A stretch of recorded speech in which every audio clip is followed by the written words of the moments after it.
தமிழ் இளைஞர்கள், தமிழ் அரசியல் செயல்பாட்டாளர்கள் தொடர்ந்தும் விசாரணைக்கு உட்படுத்தப்படுகிறார்கள், அச்சுறுத்தப்படுகிறார்கள். அளவிலே சிறிய ஒரு தேசிய இனமான தமிழினம் எப்பொழுதும் நிலம் பறிக்கப்பட்டு ஜனநாயக ரீதியாக செயல்பட முடியாதவாறு அதிகமான விசாரணைகளை மேற்கொண்டு அச்சுறுத்தி வருகிறார்.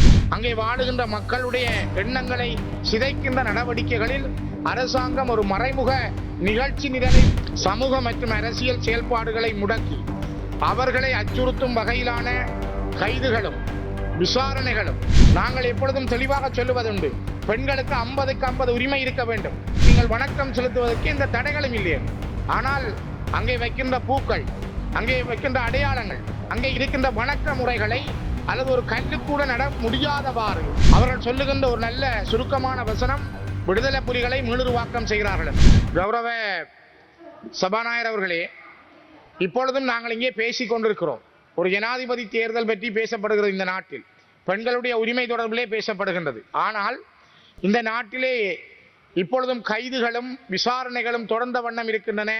தமிழ் இளைஞர்கள், தமிழ் அரசியல் செயல்பாட்டாளர்கள் தொடர்ந்தும் விசாரணைக்கு உட்படுத்தப்படுகிறார்கள், அச்சுறுத்தப்படுகிறார்கள் என்ற செய்தியை நீங்கள் அறிந்திருப்பீர்களோ எனக்கு தெரியாது. நான் அதனால் ஒரு விடயத்தை இந்த இடத்திலே பதிவு செய்கிறேன்.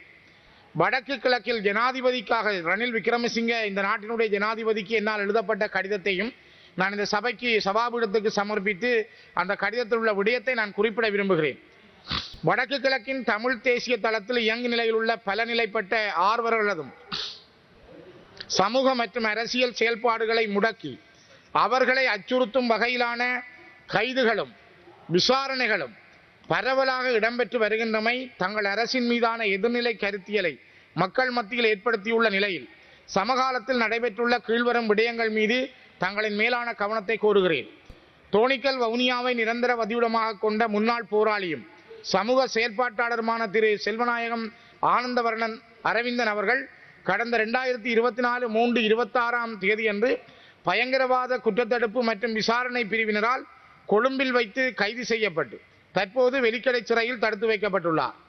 முன்னாள் போராளியான இவர் 2009 முதல் 2017 வரையான 8.5 ஆண்டுகள் தமிழ் அரசியல் கைதியாக சிறையில் அடைக்கப்பட்டு விடுவிக்கப்பட்டிருந்தார். பல்வேறு சமூக இடர்பாடுகளை எதிர்நோக்கியுள்ள முன்னாள் போராளிகளினதும் அவர்களது குடும்பங்களதும் கல்வி மற்றும் பொருளாதார நெருக்கீடுகளை தீர்க்கும் மனிதாபிமான செயல்பாடுகளில் ஈடுபட்டு வந்த இவர் விடுதலை புலிகளை மீளுருவாக்கம் செயற்பாடுகளில் ஈடுபட்டார் என்ற குற்றச்சாட்டின் அடிப்படையில் வாக்குமூலம் பெறுவதற்காக கொழும்பில் உள்ள டிஐடி அலுவலகத்திற்கு அழைக்கப்பட்டு அங்கு வைத்தே கைது செய்யப்பட்டு கடந்த 2 மாதங்களாக வெலிக்கடை சிறையில் அடைக்கப்பட்டுள்ளார். கடந்த 2024 5 7 நானும் சக பாராளுமன்ற உறுப்பினர் கௌரவ செல்வராஜா கஜேந்திரன் அவர்களும் வெலிக்கடை சிறைச்சாலைக்கு சென்றிருந்த போது தன்னை விடுதலை செய்யுமாறு கோரி 2 நாட்கள் சிறைக்குள் உண்ணாவிரத போராட்டத்தில் ஈடுபட்டிருந்த ஆனந்தவர்ணன் அப்போதே உடல்நிலை தளர்ந்திருந்ததை நான் நேரடியாக அவதானித்திருந்தோம். ஆனால் இதுவரை அவர் என்ன நிலையில் இருக்கிறார் என்பதை இந்த அரசாங்கமோ அல்லது சிறைச்சாலை நிர்வாகமோ வெளிப்படுத்தப்படவில்லை.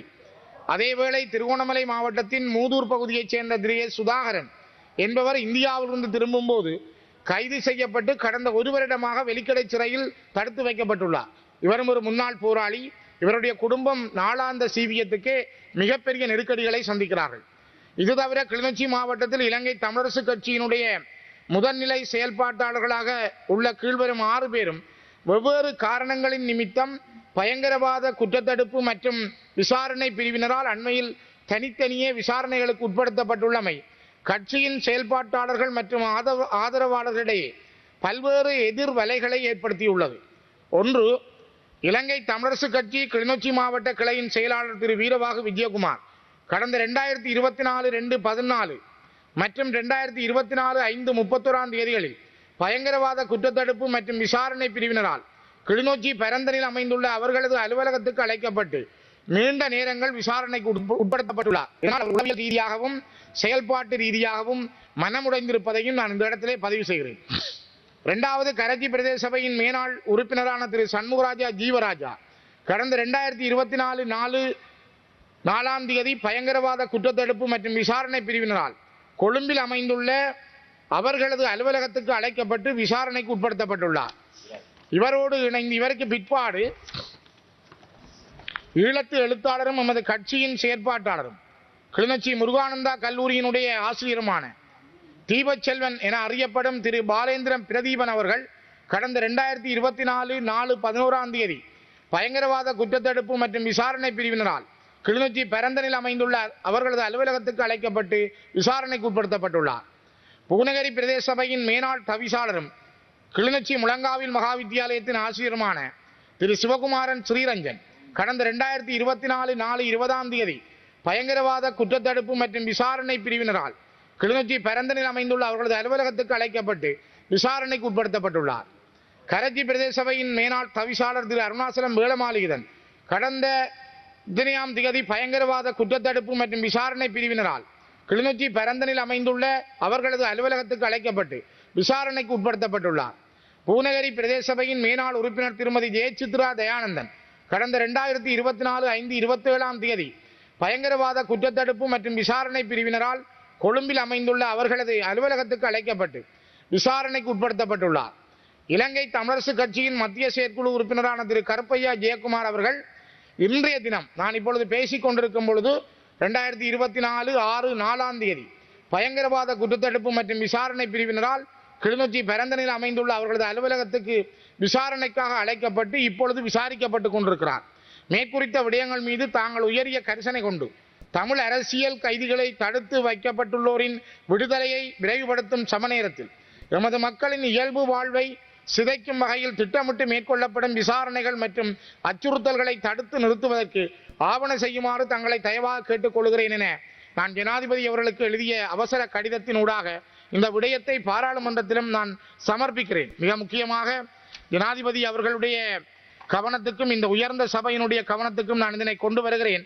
காரணம், இந்த நாட்டிலே தமிழர்கள் குறிப்பாக வடக்கு கிழக்கிலே அவர்கள் ஒரு நீதியான ஜனநாயக முறைப்படி அரசியல் செய்ய முடியாதவாறு, ஜனநாயக ரீதியாக செயல்பட முடியாதவாறு terrorist investigation department TID, criminal investigation department CID போன்ற பிரிவுகளைச் சேர்ந்தவர்கள் அதிகமான விசாரணைகளை மேற்கொண்டு அச்சுறுத்தி வருகிறார்கள். இதற்கு நான் இங்கே தந்த தகவல்கள் மிக முக்கியமானவை. அதே நேரம் பல பேருடைய பெயர்களை விசாரணைக்காக அவர்கள் அறிவித்தும் இருக்கிறார்கள். அவர்கள் சொல்லுகின்ற ஒரு நல்ல சுருக்கமான வசனம், விடுதலை புலிகளை மீளுருவாக்கம் செய்கிறார்கள். விடுதலை புலிகள் இந்த மண்ணிலே இறந்து போன ஆத்மாக்களுக்கு விளக்கேற்ற அவர்களை வணங்குவதற்கு 2015ஆம் ஆண்டில் இந்த அரசாங்கமே 2015 செப்டம்பர் மாதம் ஐக்கிய நாடுகள் மனித உரிமைகள் ஆணையத்திலே அயல்வுத்துறை அமைச்சர் மங்கள சமரவீர அவர்கள் ஏற்றுக்கொண்டு இந்த அரசாங்கம் ஏற்றிருந்தது. அந்த வணக்க நிகழ்வுகளுக்கு நாங்கள் நிலைமாறுகால நீதி பொறிமுறையின் அடிப்படையில் அனுமதிக்கிறோம். 2016ஆம் ஆண்டிலே நாங்கள் அப்பொழுது இந்த மைத்ரிபால சிறிசேன ஜனாதிபதி அவர்களை இதே பாராளுமன்ற கட்டிடத்திலே கண்டு கதைத்த பொழுது அவர் சொன்னார், நீங்கள் வணக்கம் செலுத்துவதற்கு இந்த தடைகளும் இல்லை. ஆனால் அங்கே வைக்கின்ற பூக்கள், அங்கே வைக்கின்ற அடையாளங்கள், அங்கே இருக்கின்ற வணக்க முறைகளை அல்லது ஒரு கல்லு கூட நட முடியாதவாறு முழங்காவிலே இருக்கின்ற போலீசார், மாங்குளத்தில் இருக்கின்ற போலீசார், கிளிநொச்சியில் இருக்கின்ற போலீசார் மாறி மாறி அந்த ஒவ்வொரு செயல்பாட்டாளர் மீதும் முறைப்பாடுகளை செய்வதன் மூலமும் அங்கே பரந்தனில் மட்டுமல்ல கிளிநொச்சியிலும் இருக்கின்ற புலனாய்வுத்துறையைச் சேர்ந்தவர்கள் அடிக்கடி விசாரணைகளுக்கு உட்படுத்துவதன் மூலமும் இந்த செயல்பாட்டாளர்கள் மக்கள் மிகவும் அச்சத்துக்குள்ளாகி இருக்கிறார்கள். இந்த திறம் இந்த நாட்டுக்கு உகந்ததா என்பதை தயவு செய்து சிந்தியுங்கள். நான் இங்கே குறிப்பிட்ட இன்னொரு விடயம், இந்த மாவட்டபுரத்தில் இருக்கின்ற அந்த சத்திரம் சித்தர்களுடைய வாழ்விடத்தினுடைய நிலத்தை பறித்து ஒரு தனியாருக்கு வழங்குவதற்கும் அதனை அரசாங்கம் பறிப்பதற்கு முயற்சித்திருக்கிறது. பல அண்மையிலே ஜனாதிபதி ரணில் விக்ரமசிங்க அவர்கள் யாழ்ப்பாணம் சென்ற பொழுது நெல்லை ஆதீனத்தை சந்தித்த பொழுதும் அங்கு ஆறு திருமுருகன் அவர்களாலும் சிவபூமி அறக்கட்டளையினுடைய பணிப்பாளர் தலைவர் ஆறு திருமுருகன் அவர்களாலும் நெல்லை ஆதீன முதல்வர் அவர்களாலும் இந்த காணியை விடுவித்து தாருங்கள் என்று கேட்ட பொழுது நாங்கள் விடுவிக்கிறேன் செய்கிறேன் என்று சொல்லி வந்த ஜனாதிபதி இதுவரை விடுவிக்கவில்லை என்ற ஆதங்கம் அவர்களிடம் உண்டு. ஆகவே சொல்லுவதை செய்தால் அது அவர்களுக்கு திருப்தி தரக்கூடிய அவருடைய சொந்த நிலம், அதனை வழங்கி அந்த மக்களுடைய உறுதியும் காணி உறுதியும் என்னுடைய கைவசம் இருக்கிறது. சிவபூமிக்காக காலங்காலமாக சித்தர்கள் வாழ்ந்த, அங்கே சித்தர்கள் தவம் செய்த மடாலயங்கள் அங்கிருந்த மடங்கள் இருந்த அந்த பூமியை 105 பரப்பு காணியை தயவு செய்து உடனடியாக அவருடன் கையளியுங்கள். ஆகவே இந்த விடயங்களையும் காணிகளை பறித்தல், மற்றவர்களை கைது செய்தல், அவர்களை கைது செய்வதனூடாக அச்சுறுத்தலுக்கு உட்படுத்துதல், அங்கே வாழுகின்ற மக்களுடைய எண்ணங்களை சிதைக்கின்ற நடவடிக்கைகளில் அரசாங்கம் ஒரு மறைமுக நிகழ்ச்சி நிரலை வைத்திருக்கிறது என்பதைத்தான் எங்களால் பார்க்க முடிகிறது. இது ஒரு மிக மோசமானது. இந்த நிலைமைகள் மாற்றப்பட வேண்டும். இந்த நாட்டிலே பெண்களுக்குரிய உரிமை, பெண்களுக்குரிய அரசியல் அந்தஸ்து, அவர்களுக்கான சம அந்தஸ்து என்பது நாங்கள் திறந்த வெளியிலே பல முறை சொல்லியிருக்கிறோம். குறிப்பாக எங்களுடைய இலங்கை தமிழரசு கட்சி நாங்கள் எப்பொழுதும் தெளிவாக சொல்லுவதுண்டு, பெண்களுக்கு 50க்கு 50 உரிமை இருக்க வேண்டும். வெறுமனே நீங்கள் உள்ளூராட்சி தேர்தல்களில் மட்டும் ஊராட்சி மன்ற தேர்தலுக்கு 25% ஒதுக்கீடை பெண்களுக்கு ஒதுக்கிவிட்டு ஏனைய தேர்தல்களில் அவ்வாறான ஒதுக்கீடு பற்றி எந்த தகவலும் சொல்லாமல் இருப்பது இந்த நாட்டின் சட்டத்துக்குள் அது ஒரு மிக பாதகமானது. ஏன் இந்த நாட்டிலே 50க்கு 50 இருக்கட்டும், பெண்களுக்கு 50%, ஆண்களுக்கு 50% அந்த ஒதுக்கீட்டை கொண்டு வாருங்கள். பெண்களுக்குரிய உரிமையை அங்கீகரியுங்கள். அப்பொழுதுதான் இந்த நாட்டினுடைய அபிவிருத்தி, இந்த நாட்டினுடைய எழுச்சி, இந்த நாட்டிலே ஒரு நல்ல காரியங்கள் என்பன ஏற்படுவதற்கான வாய்ப்பாக பெண்கள் அமைவார்கள். அந்த நிலையிலும் கூட நான் திரும்பவும் பதிவு செய்கிறேன், நாங்கள் மிக தெளிவாக பதிவு செய்கிறோம், இலங்கை தமிழரசு கட்சி நாங்கள் 50க்கு 50% பெண்களுக்கான உரிமைகளை வழங்குவதற்கு எந்த காலத்திலும் தயாராக இருக்கிறோம். அந்த சட்டத்தை நீங்கள் கொண்டு வந்தால் எங்களுடைய கட்சி அதுக்கு ஆதரவாக இருக்கும் என்பதையும் நான் இந்த இடத்திலே பதிவு செய்கிறேன்.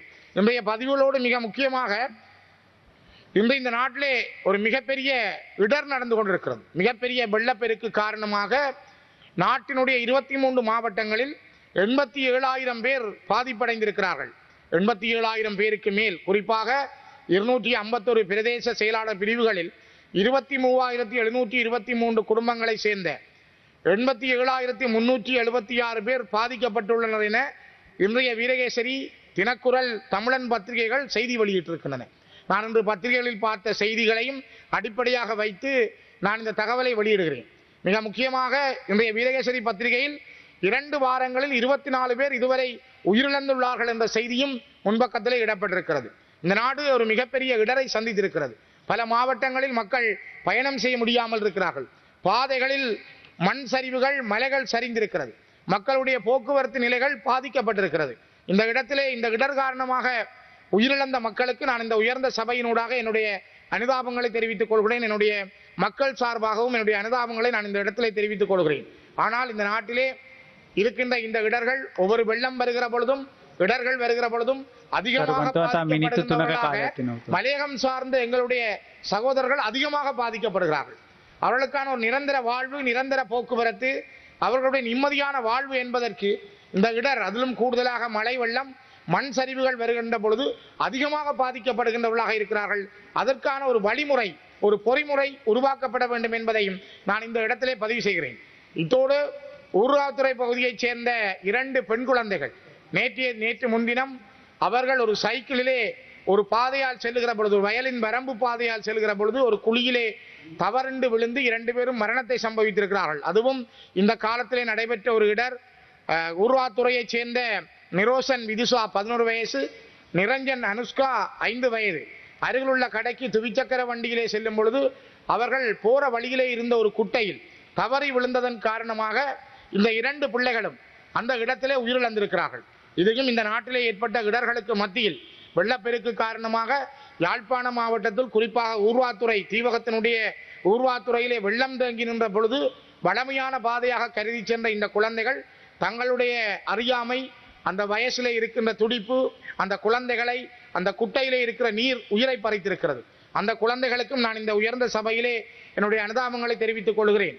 மிக முக்கியமாக பிரதி சபாநாயகர் அவர்களே, நாட்டினுடைய வளர்ச்சி, நாட்டினுடைய முன்னேற்றம் என்பது இங்கே வாழுகின்ற ஒவ்வொரு மனிதனுடைய தனி மனித செயல்பாடுகளிலும் அடங்கி இருக்கிறது. ஒவ்வொரு மனிதனுக்கும் இருக்கிற அர்ப்பணிப்பும் தியாகமும், அந்த தியாகத்தினுடான வளர்ச்சியும் ஒரு நாட்டினுடைய முன்னேற்றத்திலே பெரும் பங்கை காட்டுகிறது.